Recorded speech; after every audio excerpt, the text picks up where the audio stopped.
dito lang sa gala. Generar na isang pangalan, laging aksyon, laging saya. Di kayo pababayaan kung gustong tumakas sa mundo. Kahit sandali lang, halina't sumama. Kagala tayo'y magliwanag. Hello guys, good morning po sa inyong lahat. Guys, na nakikita po ninyo, andito nga pala kami sa resort sa Pacol Beautic. Kung may oras po kayo o panahon o kaya gusto nyo gumala, try nyo po rito sa Sorsogon po to. Yung sa kabila po nyan, ano po yan, Samar na. Ito na po ang pinakadulo ng Luzon. Sunod yun, Samar na. Medyo malayo-layo pero mas maganda rito. Mas mura din pong cottage. 24 hours kami rito. Binayaran namin 3,500 lang. 11 kami. Tapos maganda po ang tubig rito. Ang tubig nanggagaling doon sa bukal. May bukal po dyan sa pina-under lang ng motor para umakyat dito bawat cottage. Tatanungin po. Mamaya nga pala, interviewin namin yung may-ari kung kamukha nito. Kung magkano upa sa ganito, yung ganyan. Kasi marami pong cottage dito eh. Parang may laman po. Para malaman natin kung magkano talaga bawat isang cottage. Tsaka, relaxing po rito. Maganda talaga. Pare, puro trabaho lang tayo. Ako din, galing sa trabaho.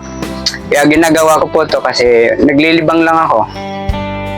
Gusto ko lang yung mapuntahan, yung hindi natin napupuntahan sa ilang taon. Kamukha ko, nag-32 years ako sa trabaho. Retired na nga pala ako. Kaya gusto kong marating yung hindi pa natin nararating. Mas masarap talaga yung gumagala. Lalo na kung kasama mo yung mahal mo or barkada o kamag-anak o pinsan, mga kapatid, ganon. Ma-relax po kayo. Mura lang naman ang ano rito. Entrance ay mga cottage. Kasama na yung entrance. Kaya mag-try po kayo rito. Maganda, tahimik. Masarap ang simoy ng hangin, sariwan-sariwa.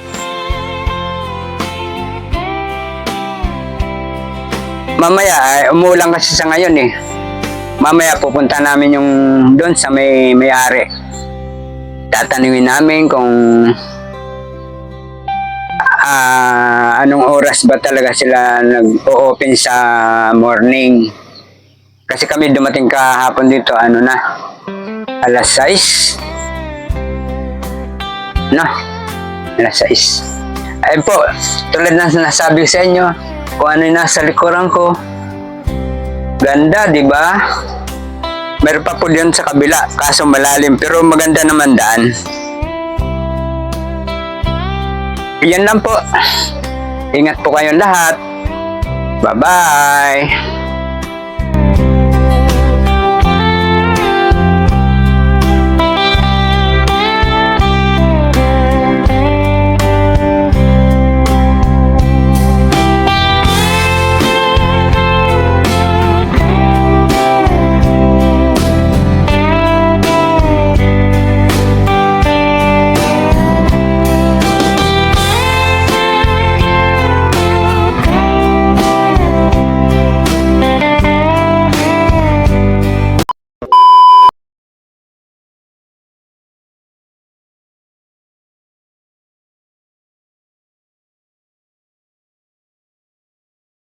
Ayun guys, punta kayo rito sa Bulusan Lake.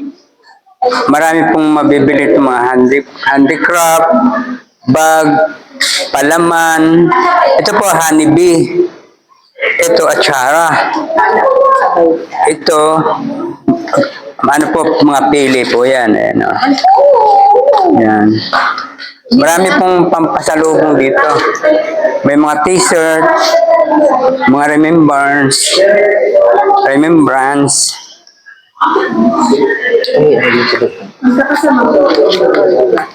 May taro oh. Taro.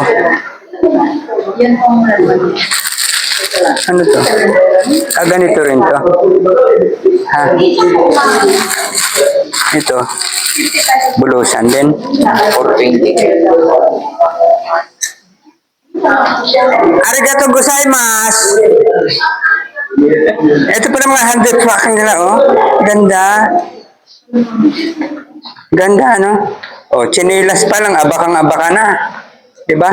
Saka ito, ang pili nila, oh. Oh, naging bato.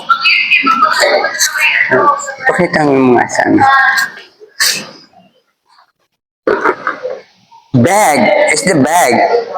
Asan ang bibilin mo? Ha? Yan? Alam nyo guys, ito gawa sa ano? Gawa sa yanto or nito.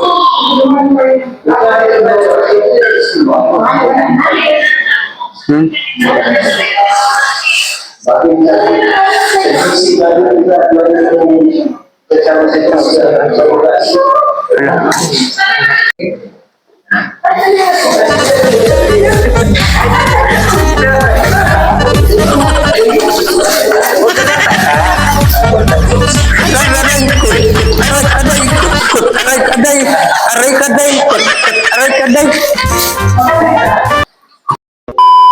Ayun guys, baba muna tayo. Andito tayo sa taas ng Bulusan Lake. Ngayon bababa po kami. Sasakay kami ng LRT.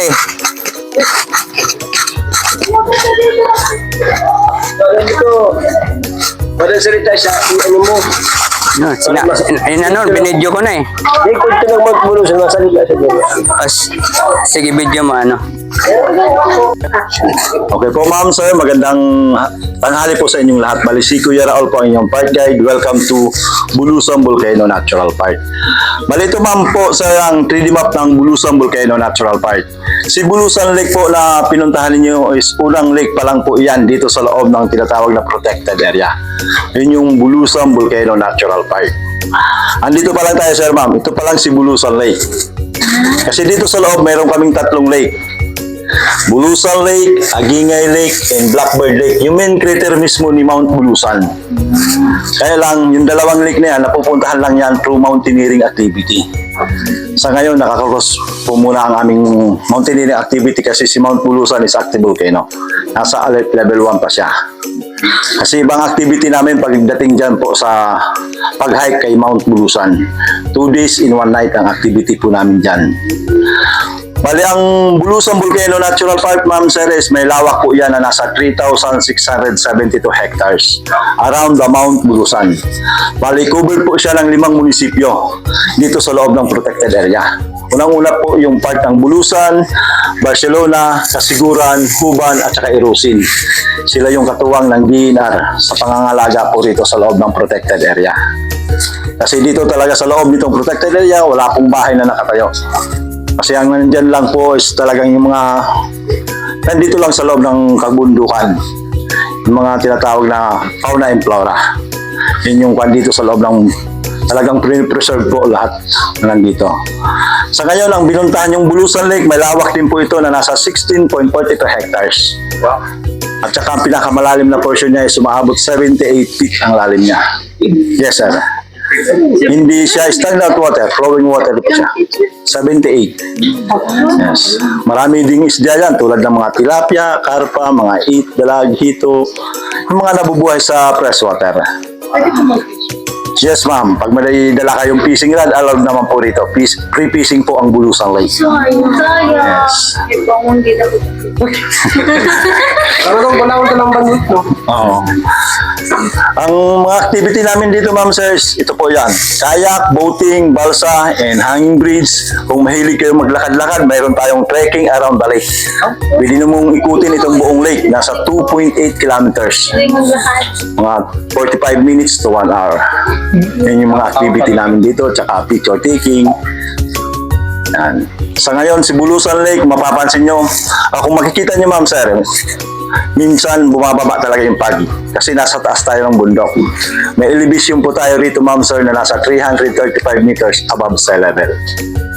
Kaya minsan malamig talaga ang panahon, malamig yung simoy ng hangin. Yun na yung aircon namin dito ma'am sir. Centralized yung aircon namin dito. Oh, parang super tayo sa Jurassic. Dapat Jurassic Park transportation. Mali yung anong gusto nyong activity ngayon ma'am sir sa dito sa loob ng Bulusan? Magbabalsa kayo sir. Tanungin mo, kunin mo na natin yung sir yung mga lake fishers kasi sa kanila po nakakuan yung balsa. Malayo po yung hangin beach. Mula rito sir, ma'am, may layo pa siya na nasa 500 meters. Kung tatawid lang yun ang may bayan. Yes, ma'am. Picture taking na tayo. Wala naman siyang bayan. Okay. Kumabasa tayo. Wala. Nakasabay mo na ko mga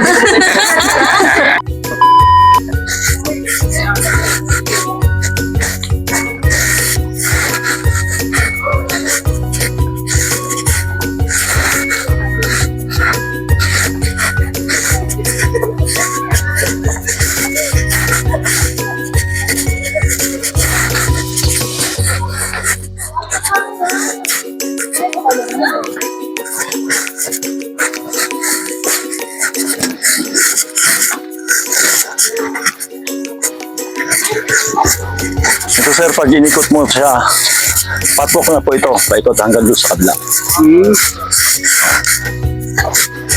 Nasa 2.8 kilometers. Ilawak pala. Oo. Mga 45 minutes to 1 hour na trekking.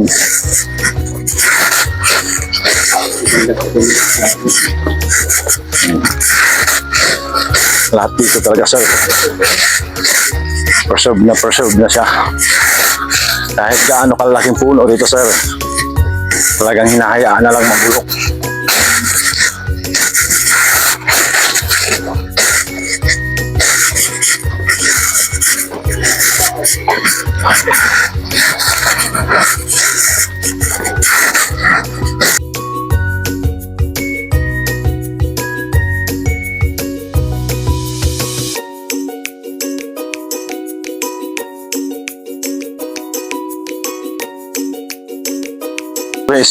Mga bakasyon o kaya Holy Week, yun yung pinaka talaga summer season na maraming guests na namamasyal.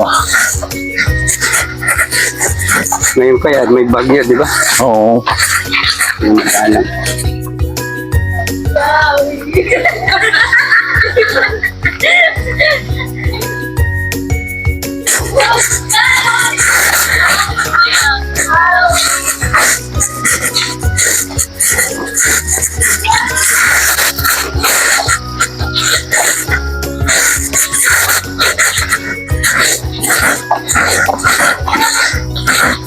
Yes, marami pang mga puno talaga na makikita mo rito sa loob ng Bulusan Volcano Natural Park.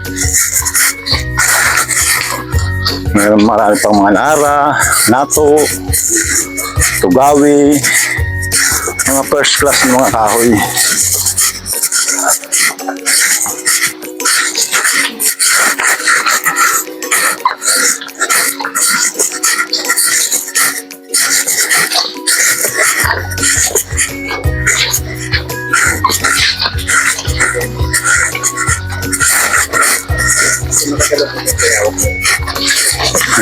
Talingin tayo. Saan tayo?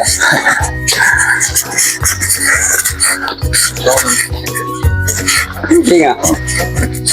Ang kalimitan sir ng mga bayawak pag tuwing umaga, parang nandyan lang sila sa gilid ng tubig. Bibilad sila. Oo. Ulutang. Yes sir, yung mga namamatay na isda na nandampig sa gilid. Bali ito yung exit ng aming hanging bridge. Ito? Oo. Yes sir, pag pipicture lang tayo, dito na tayo kasi kung pupunta pa tayo doon sa entrance, Malayo. medyo malayo-layo pa siya kasi pabalik siya papunta rito. Picture tayo dito. Pwede. Ay, yan na yung entrance sa hangin. Ito po yung exit ng tawag na? Bulusan Lake. Bulusan Bridge. Papunta po yun doon. Malayo. Kaso hanggang dito na lang tayo, nakakatakot. Oh, gumagalaw eh.